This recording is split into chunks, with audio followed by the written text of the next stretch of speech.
नमस्कार दोस्तों, कैसे हो आप सभी। मैं आशीष कुमार एक कदम शिक्षा के डिजिटल प्लेटफॉर्म पर आपका स्वागत करता हूं।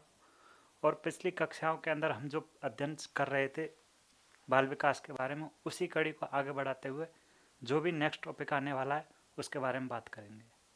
हम बात कर रहे थे विकास के बाल विकास के बारे में, और हमारा टॉपिक के अंदर जो आज का टॉपिक रहने वाला है वो है विकास। और विकास के अंदर देखेंगे कि बालक का जो विकास कितने स्तरों में होता है, कि जन्म से पहले का विकास, जन्म के समय का विकास और जन्म के बाद का विकास। इन चीज़ों के बारे में ध्यान देंगे और देखेंगे कि पहले वाले में कि विकास के स्तरों के बारे में, कि भाई विकास कितने स्तरों में होता है, कितने भाग होते हैं उसके, कितनी अवस्थाएं होती हैं, ये चीज़ हम देखेंगे। तो विकास के स्तरों में देखें तो पहले स्तर की बात करें कि जन्म से पहले का विकास,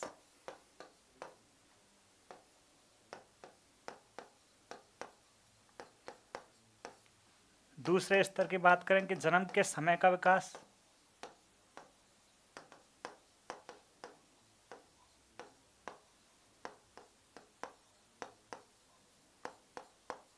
और तीसरी बात करें कि जन्म के बाद का विकास।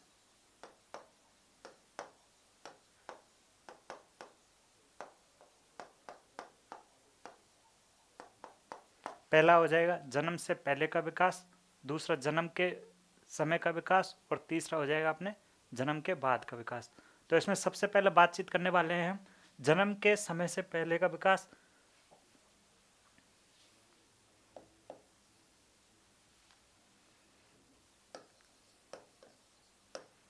जन्म के समय या फिर जन्म से पहले का विकास,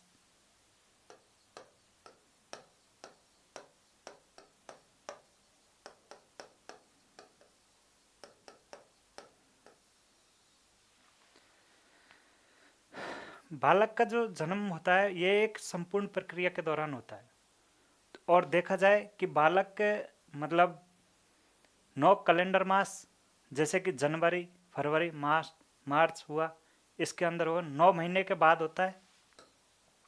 9 महीने कौन से? कैलेंडर महीने, 9 कैलेंडर महीने।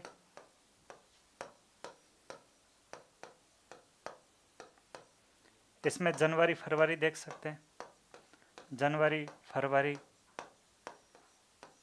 दूसरी बात करें कि 10 चंद्रमास, 10 चंद्रमास के अंदर आ जाएगा चैत्र वैशाख आदि,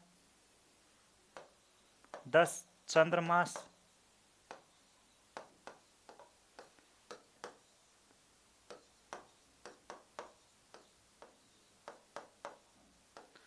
ये हो जाएंगे।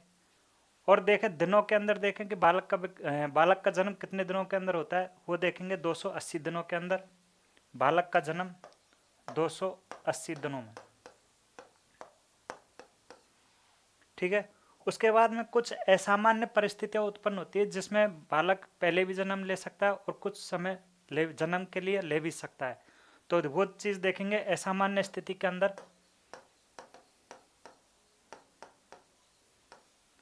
असामान्य स्थिति में बात करें तो न्यूनतम यानी कि कितने समय पहले हो सकता है। न्यूनतम की बात करें तो 180 दिन, और अधिकतम की बात करें तो 330 दिन या 334 दिन। अधिकतम की बात करें तो अधिकतम हो जाएगा 330 दिन या फिर 334 दिन, ठीक है। जन्म के विकास से एक बातचीत करेंगे। विकास की दृष्टि से एक गर्भकालीन अवस्था में, विकास की दृष्टि से गर्भकालीन अवस्था में कुछ अवस्थाएं आती हैं, जिसमें पहली हो जाएगी अपने डिंबावस्था, दूसरी अवस्था हो जाएगी भ्रूणी अवस्था, और तीसरी अवस्था हो जाती है भ्रूण अवस्था। पहली अवस्था हो जाएगी गर्भकालीन अवस्थाओं में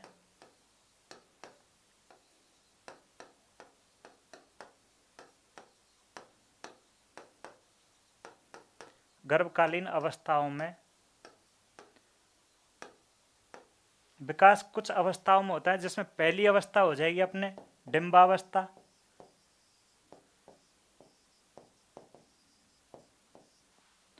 दूसरी अवस्था हो जाती है अपने भ्रूणीय अवस्था,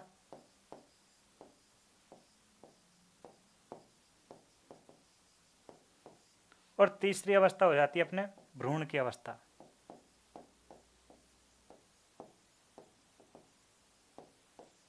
पहली अवस्था हो जाती है डिंबावस्था, दूसरी अवस्था हो जाती है भ्रूणीय अवस्था, और तीसरी अवस्था हो जाती है अपने भ्रूण अवस्था।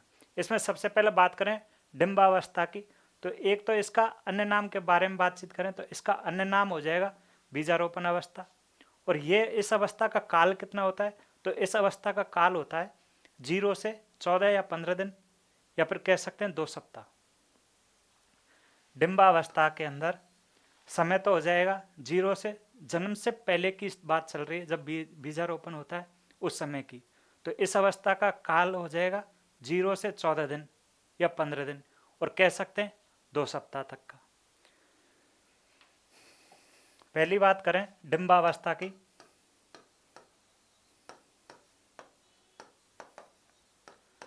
डिंबावस्था का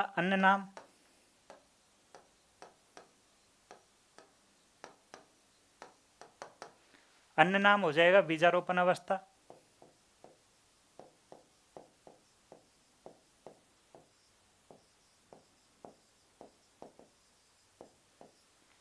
बीजारोपण अवस्था, और इस अवस्था का समय अपने हो जाएगा 0 से 14 या 15 दिन, या कह सकते हैं 2 सप्ताह।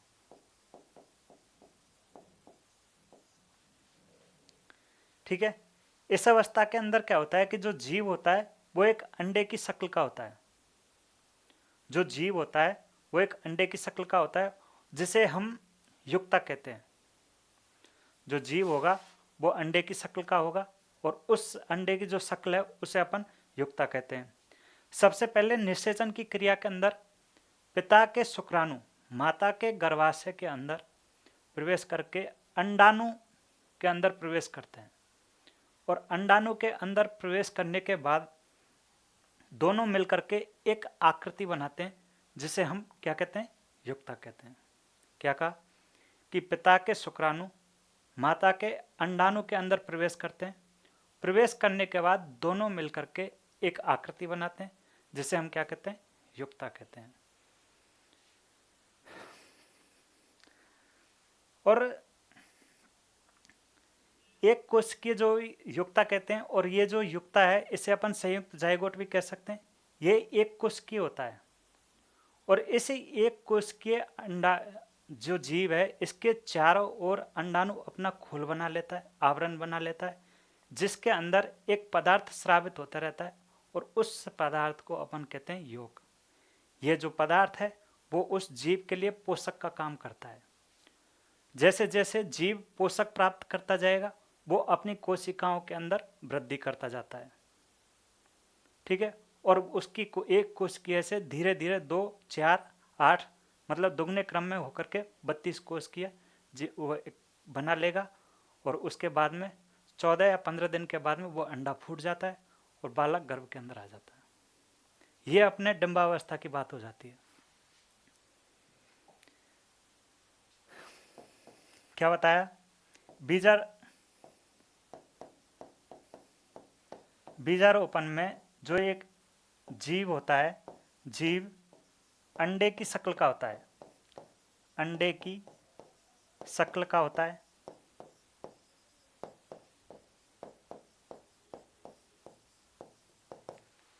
जीव अंडे की शक्ल का होता है, और इस अंडे की जो शक्ल होती है इसे अपन क्या कहते हैं, युक्ता कहते हैं। ठीक है। जब माता पिता निषेचन की क्रिया के दौरान जब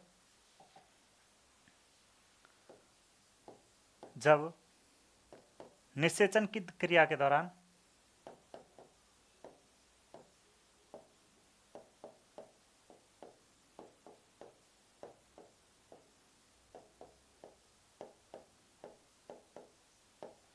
जब निषेचन की क्रिया के दौरान पिता के शुक्राणु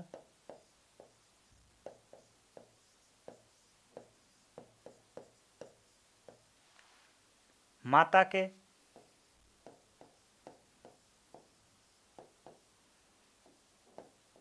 गर्भ में स्थित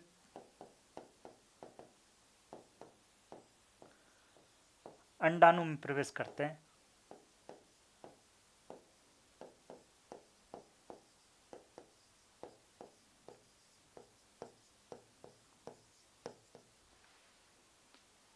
तो ये दोनों मिलकर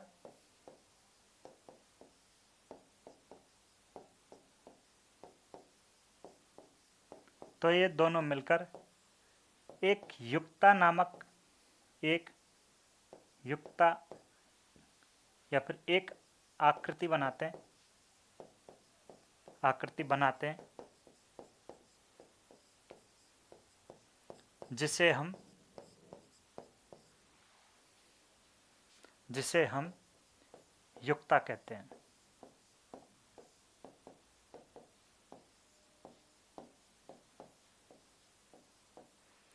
ये एक कोशिकीय जीव होता है।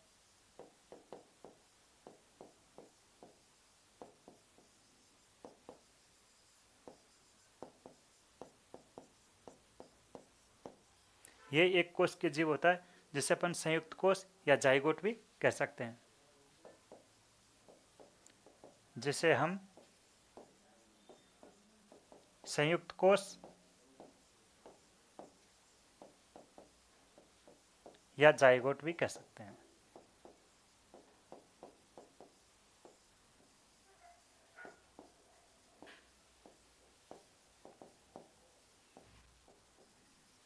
ठीक है, बात कर रहे हैं हम किसकी? डिंबावस्था की। पहले देख लिया था उसका अन्य नाम, तो हो जाएगा बीजारोपण। उसका काल देखा था, काल हो जाएगा 0 से 14 दिन या 15 दिन का। इसके अंदर एक जीव होता है, वो किसकी शक्ल लिए होता है? अंडे की शक्ल का होता है, जिसे हम क्या कहते हैं? युक्ता कहते हैं। निषेचन की क्रिया के दौरान पिता के शुक्राणु माता के गर्भाशय के अंदर स्थित अंडाणु में प्रवेश करते हैं और दोनों मिलकर के एक आकृति बनाते हैं। उस आकृति को हम युक्ता कहते हैं।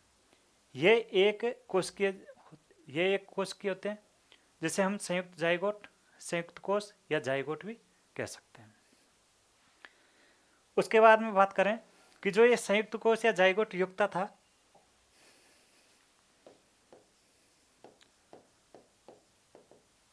युक्ता के बाहर अंडाणु एक खोल का निर्माण करते हैं। खोल का निर्माण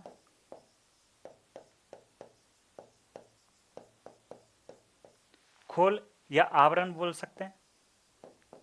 खोल या आवरण का निर्माण करते हैं।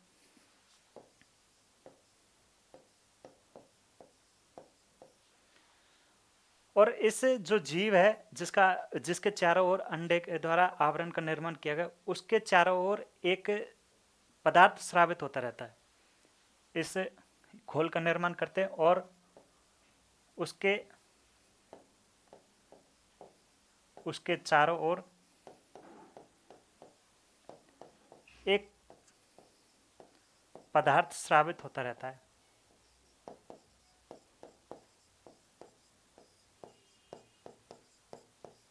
पदार्थ स्रावित होता रहता है जिसे हम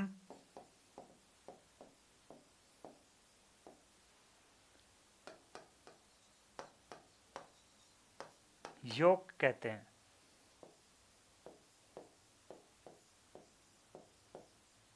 जो जीव था उसके चारों ओर अंडे के द्वारा एक आवरण या खोल का निर्माण कर लिया गया था और उस खोल के अंदर उस जीव के चारों ओर एक तरल पदार्थ स्रावित होता रहता है। उसे हम क्या कहते हैं? योग कहते हैं। ठीक है, ये अपने युक्ता के इसके डिंबावस्था के बारे में हो जाता है। और जब ये खोल का और जो ये योग है, ये योग उस जीव को पोषक का काम करता है। जीव के लिए, उस जीव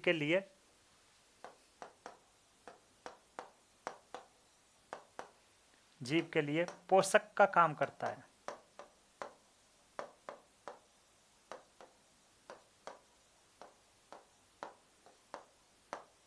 जीव पोषक प्राप्त करते हुए अपनी कोशिकाओं में वृद्धि करता है और वृद्धि करते हुए 1 से 2, 2 से 4, 4 से 8, इसी क्रम में वो 32 कोश के हो जाता है।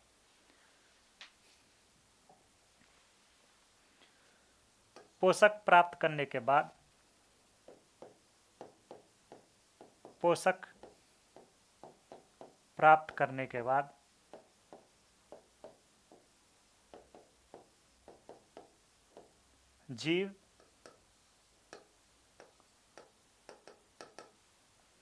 जीव अपनी कोशिकाओं में वृद्धि करने लगता है। पोषक प्राप्त करने के बाद जीव अपनी कोशिकाओं में वृद्धि करने लगता है।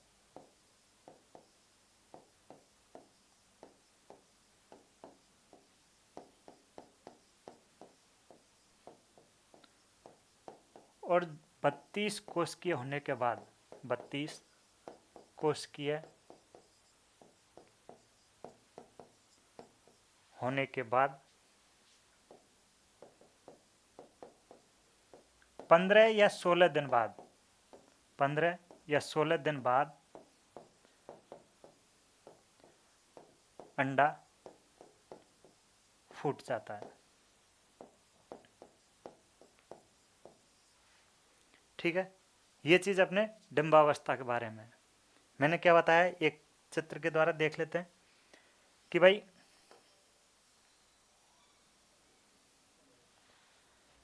ये कोई भ्रूण है, इसके अंदर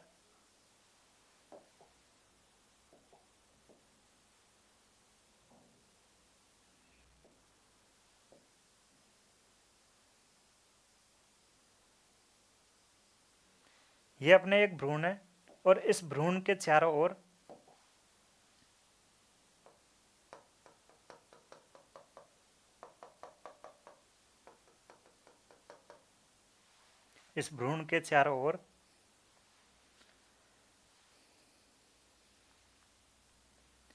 यौग नामक पदार्थ है और इसके चारों ओर एक खोल बना हुआ होता है।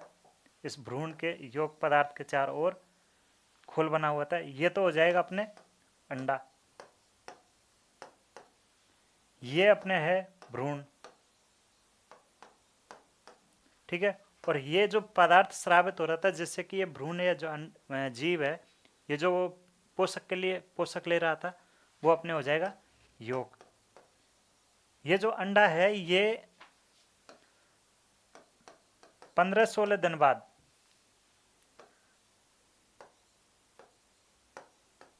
अंडा है जो 15 या 16 दिन बाद फूट जाता है।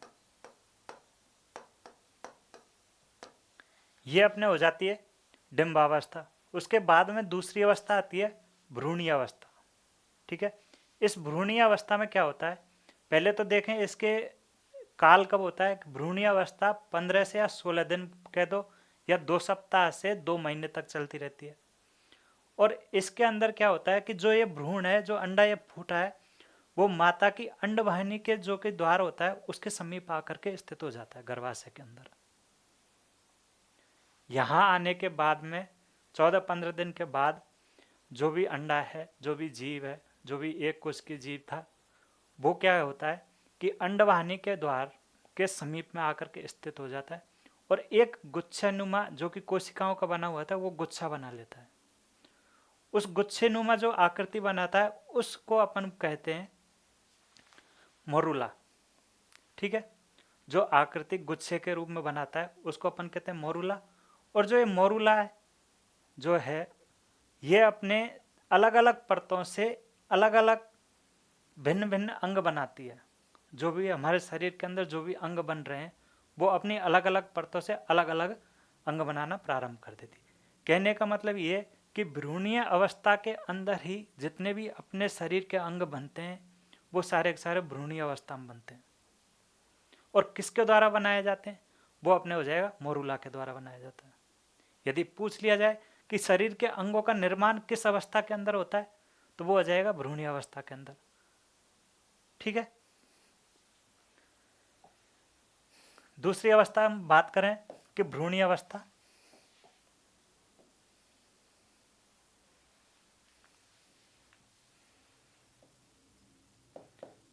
भ्रूणीय अवस्था सबसे पहले बात करें तो इसका काल होए जो समय है, समय हो जाता है 15 से 16 दिन कह दो या 2 सप्ताह कह दो। 2 सप्ताह से 2 महीने तक। ठीक है। इस अवस्था के अंदर जो भी अंडा फूटा है वो माता के गर्भ जो अंडवाहिनी है उसके द्वार के समीप स्थित हो जाता है। इस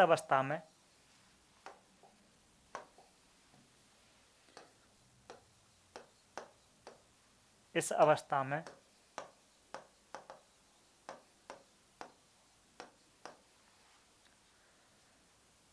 भ्रूण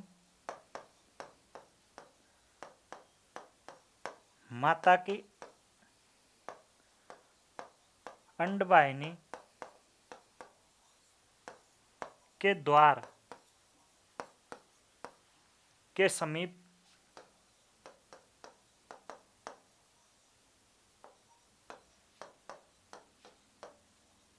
स्थित हो जाता है और अपने भ्रूण को विकसित करने लगता है। जो भी भ्रूण है उसको विकसित अवस्था में लाता है, उसकी कोशिकाओं के रूप में उसके गुच्छा बनने लगता है और अपनी कोशिकाओं में वृद्धि करते हुए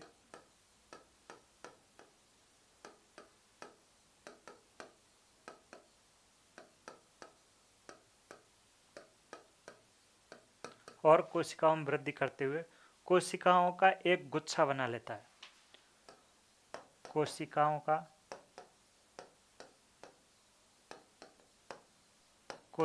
का एक गुच्छा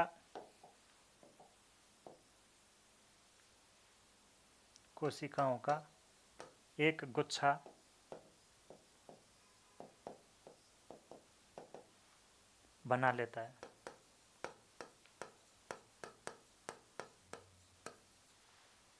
ठीक है। और इस गुच्छे को अपन क्या नाम देते हैं? मोरूला। जिसे हम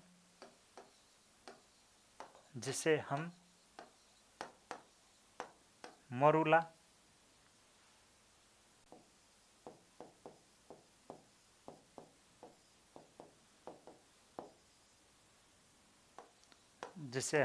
कहते हैं। आ गई बात समझ में? जो ये मोरूला होता है, मोरूला 3 भिन्न भिन्न परतों से शरीर के भिन्न भिन्न अंगों का निर्माण करता है। और इस मोरूला का काम, और ये मोरूला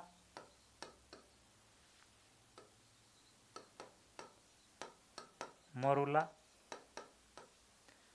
3 भिन्न भिन्न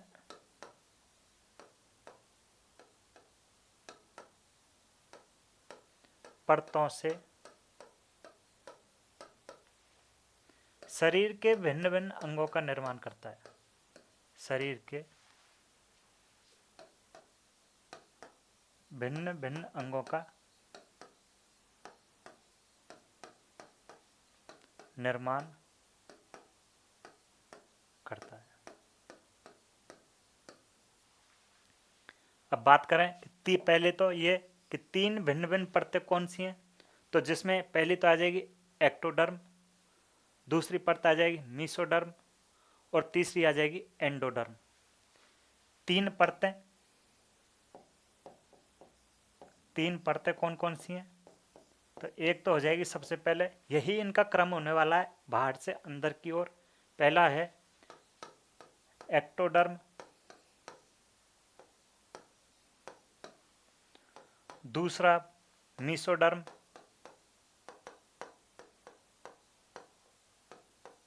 और तीसरी हो जाएगी एंडोडर्म।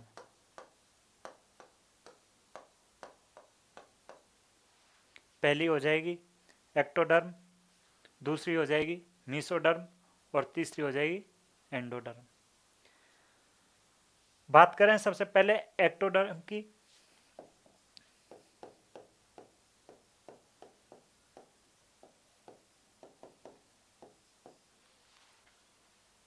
यह एक भारी परत होती है, जो ऊपर वाली परत होगी यह एक भारी परत होती है और शरीर के बाह्य अंगों का निर्माण करती है। बाहरी परत शरीर के बाह्य अंगों का निर्माण करती है। ऐसे याद रखना है, एक क्रम बना लेंगे कि एक्टोडर्म, मीसोडर्म और एंडोडर्म। सबसे ऊपर कौन सी? एक्टोडर्म। तो ऊपर वाले जो भी शरीर के बाह्य अंग होते हैं जो दिखते हैं अपने को, उनका निर्माण करती है। दूसरी बात आती है मीसोडर्म, बीच की है। तो बीच के अंदर जो भी अपने जो आंतरिक अंग है उनका खोल बनाएगी, मांसपेशियों को मजबूत करेगी, यानी कि बीच के अंदर आ जाएगी। और बात करें सबसे लास्ट में एंडोडर्म की, तो एंडोडर्म वो परत होती है जो शरीर के आंतरिक अंगों का निर्माण करती है, जो कि हमें नहीं दिखते। तो सबसे नीचे की परत शरीर के सबसे अंदर के अंगों का निर्माण करेगी। सबसे ऊपर वाली परत है वो सबसे शरीर के सबसे ऊपर वाले अंगों का निर्माण करेगी। जैसे कि एक्टोडर्म, ये सबसे ऊपरी परत होती है।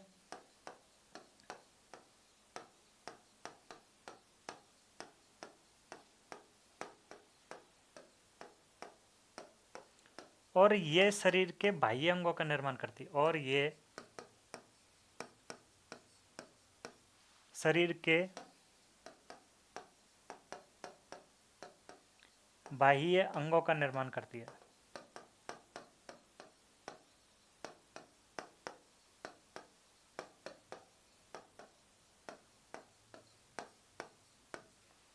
जैसे बाल,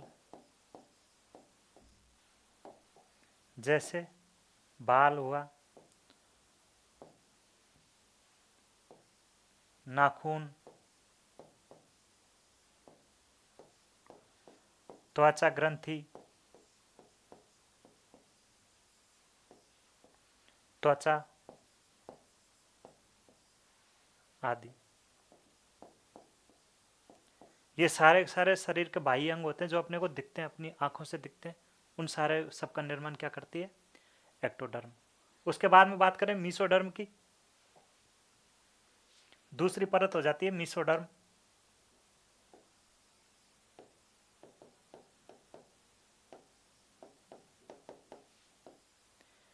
ये शरीर के मध्य की परत होती है। ये सबसे मध्य की परत होती है, सबसे मध्य वाली परत होती है।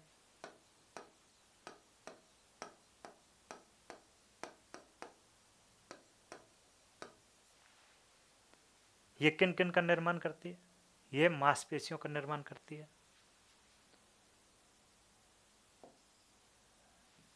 जो मांसपेशी,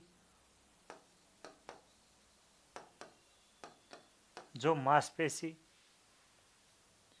और आंतरिक अंग, आंतरिक अंगों के कवर या खोल का निर्माण करती है। कवर या खोल का निर्माण करती है।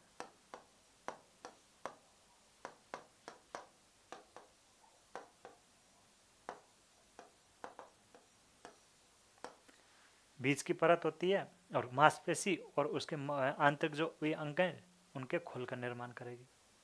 तीसरी बात करें एंडोडर्म।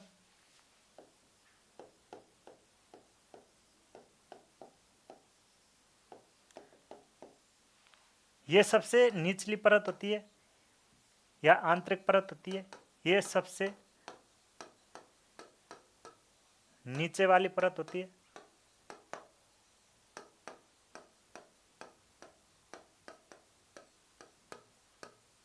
ये सबसे नीचे वाली परत होती है और आंतरिक अंगों का निर्माण करती है, और आंतरिक अंगों का निर्माण करती है।